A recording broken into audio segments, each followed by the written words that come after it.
behaviors that Jason was prone to. One person said that he always carried a backpack with him and wouldn't leave it alone or let anyone touch it. Others also described Jason as always being in a hurry. He was what some would call a clean freak, and always made sure his truck was nicely kept and his lawn immaculate. That's another reason that made this massacre strange. It was bizarre that Jason, who was so obsessed with keeping his truck clean, would then go and crash it into a large window, severely damaging it.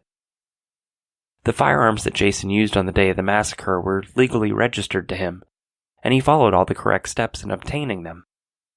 They were registered to Jason in Las Vegas.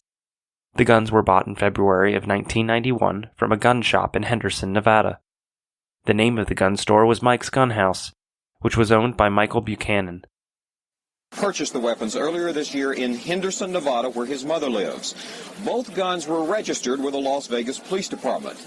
Emptied a half-dozen ammunition clips that were capable of holding 100 bullets.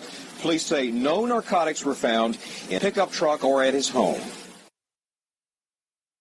After the shooting, a pink granite memorial was built and put on display at the Killeen Community Center. The massacre date and the names of all the victims were engraved into the memorial.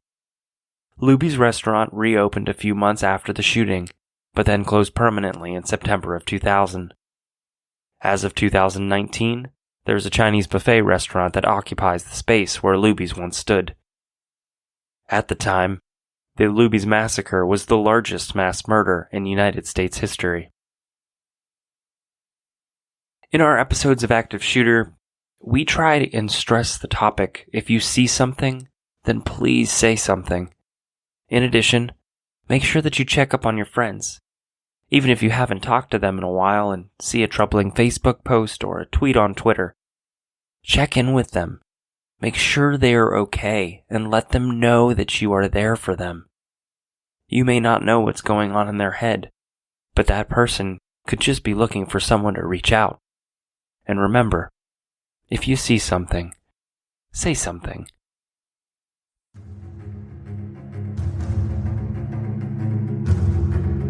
Thank you for listening to today's episode of Active Shooter, the podcast.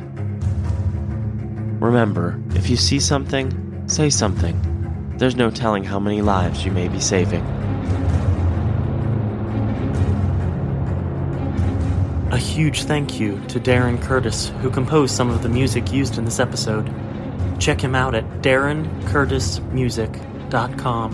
DARRENCURTIS music.com. Active shooter. Reports of an active shooter. Active shooter. Active shooter. Mass casualty incidents.